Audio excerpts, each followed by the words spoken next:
came up like any like urban community kid, gun violence, drugs, all that type of stuff. But I feel like that's what makes us. Like that's what turns us to the superstars and to the things that they don't want us to be, but we become. And that's what makes it much more special because we didn't have the opportunity like everyone else. So I love the predicament that I came from because it made me who I am. Yes, sir. It made me who I am, and I started boxing when I was 7 years old, and I fell in love with it ever since, and I never stopped.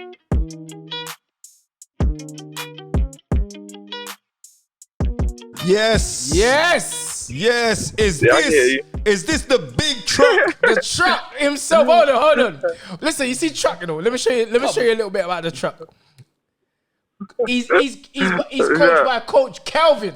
You know Coach Calvin? No, Coach Calvin's serious. Serious coach. He's a serious coach. 182-3 as an amateur. Wait there, stop. Come on. Two of those 3 losses were very, very debatable. 6-time Silver Glove champion. Wait there. Not 1, not 2, not 3, not 5, you know. 6 times silver. Come on. A native of Baltimore, Maryland. I know that's a tough part, Lorenzo, but I know we're gonna touch on some good conversation this evening. But how are you doing first and foremost, brother? Hold on, wait there. You hear that, Lorenzo? You hear that? Yeah, I hear. Okay, you hear that. I know you hear that. Come on. Anyway, Spencer. Listen, my friend, new signing. Everybody was after you. Yes. Everybody wanted that signature. Yes. Everyone was flying you all around the place. You know what I mean? What made you go to MTK Global, my friend? I just thought it was a great fit for me. Me and my uncle made a decision, mainly him, but I always got to say so in my decisions. So I thought it was a great fit. Me not signing to a promoter still because I think I'm going the right path, which is being independent. But with them being being my advisor is like a great deal. I could turn from being a U.S. superstar to a whole worldwide superstar. And it's just mega opportunities, and I'm the first American, so that was historical. So it was a great fit for me. Excellent.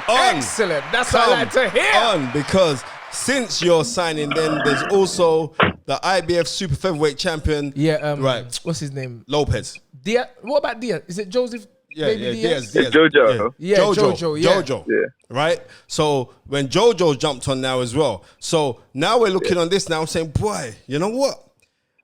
I run the foundation for MTK Global, and literally when MTK Global says MTK Global, that is what it is. It's a global entity. And to get a talent as precocious as you, my friend, like we saw your last fight. We saw you throwing uppercuts like they were going out of fashion, right? No, seriously. It's like they said to you, you know what? It's like you got a memo before. It said like, from tomorrow, you will not be able to throw any more uppercuts. And you just went in there and Stevenson, Stevenson, he's in my head. You just threw uppercut upon uppercut. Man, trust me, you just continue building. You are going to be trouble for a lot of people. Let me tell you something as well, Lorenzo. I believe it's your uncle as well, Shabazz. Yeah. Yeah, he like my uncle best friend. He like one of my uncle best friends. He was in London when my fighter Anthony Yard fought one of your boys. How can I forget the guy's name now? Jeez. Yardy. Yardy. He fought, but Tunde's his trainer and manager. I'm his trainer and manager. I'm Anthony's Yardy's trainer and manager. That's where I met Shambaz, and we became, good friends.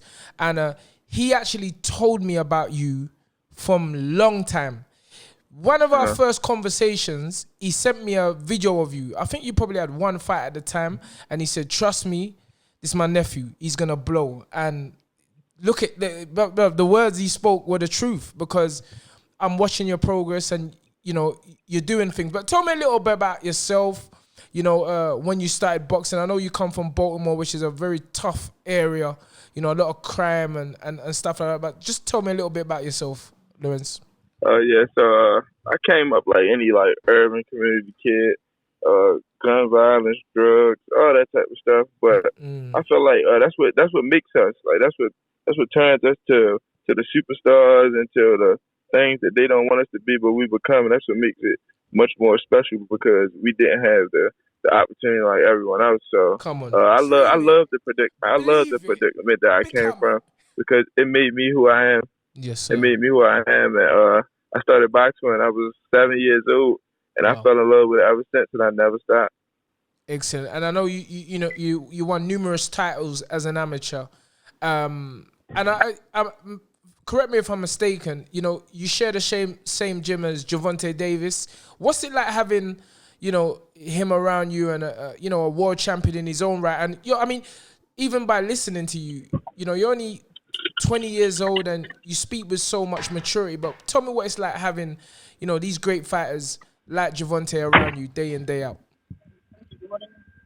It been amazing. Definitely grinding with them. So most of the world champions that I've been with, I was with them before they even became world champions. So I feel like that'd be the most important part because you see them as an actual person. You see them actually work hard for what they got. Yes. So just to be right there and just be with them the whole step of the way, it's crazy. I've been with a lot of champions, but definitely Tank, I've been with him the whole way. So I know how hard he worked to get what he got and the sacrifices that he put in. Excellent. Yeah, because like as I'm watching you fight, you got really, really quick hands. Is there any particular fighter that you used to idolize when you was a kid growing up and you thought, well, I'm going to implement a little bit of that style inside of me because you're a southpaw but you don't look like an awkward southpaw. Usually southpaws look awkward in the way that they fight. Yeah. Like, is there any particular fighters that you watch, Lorenzo? Pernell. So like when I was young, come on, Pernell was one of the first people that I was mentioned. So like when you young,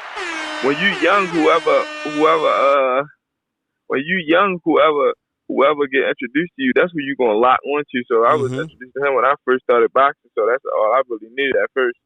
So Pernell, I study Pernell to this day. So Pernell was that guy that I looked up to and wanted to be like and took stuff from.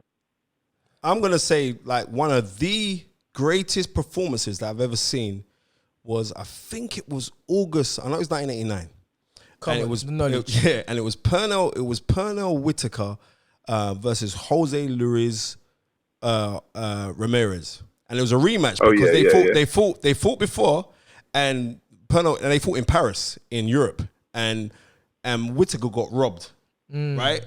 And the schooling that is that's when Pernell Whitaker was showboating on the ropes and then he pushed him away and walked away from him. That was one of the greatest defensive masterpieces that we could ever watch. If I go to any young kid and say, you want to watch something on like Wizardry was going to blow your mind, watch that fight. I know that you've seen it, but Sweet Pea was incredible. God rest his soul in paradise. But he was an absolutely incredible fighter. Lorenzo, I want to ask you a question. I saw a little clip. I was browsing one time and I saw a clip with you sparring with all these little kids in a gym. It was like they was all lined up around a ring and they was all sparring with you. And I just want you to touch on how important you feel it is as a young role model. I mean very young because you're only 20 years old and to see you inspiring kids even younger than you. What does that mean to you and also the effect it has on your community?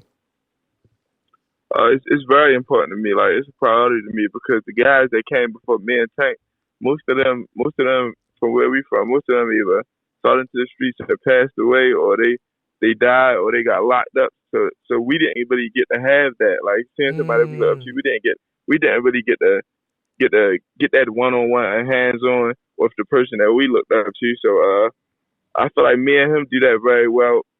We both go back and work with the young kids and definitely keep giving them that hope because if we right there and we helping them, then that it can still happen. 100%. Press the button, son. Love that. You know what I mean? So it's like,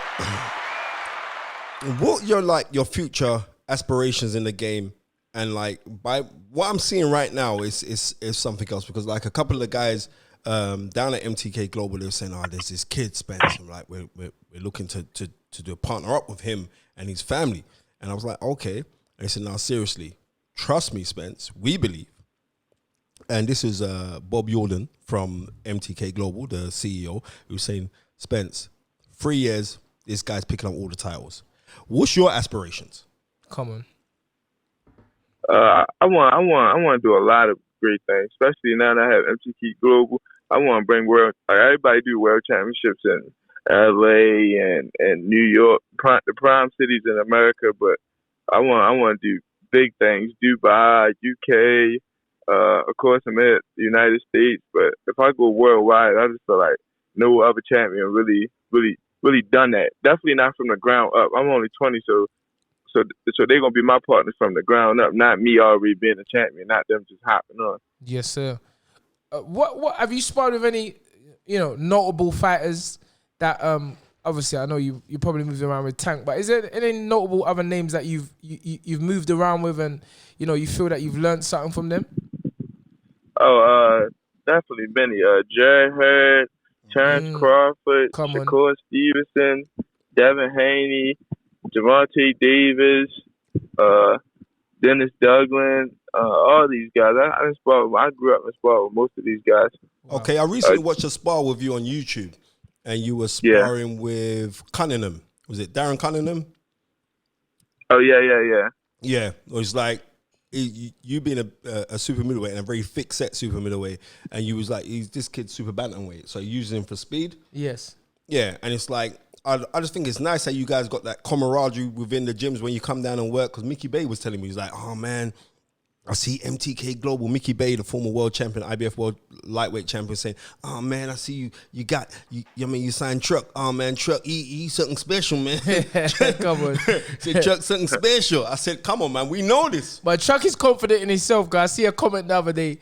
You must have responded to something. I think it was, again, like your uncle Shabazz must have said something like, he's one of the hardest workers, and I see you comment, bro, you don't work harder than me. So you know what I'm talking about, innit? And I say, yeah, this is the talk I like, because it's all competition. But correct me if I'm wrong again. Are you in Vegas at the moment? Yeah, I'm in Vegas. So right after I'm done this, I'm gonna go get some, like probably 8 rounds. Then I'm sparring this here now. I'm gonna get my hand raised right after this interview. I had to get this interview out the way first. So yeah, I'm in Vegas. Ready to get some rounds in. Where in Vegas? You at Flair's gym?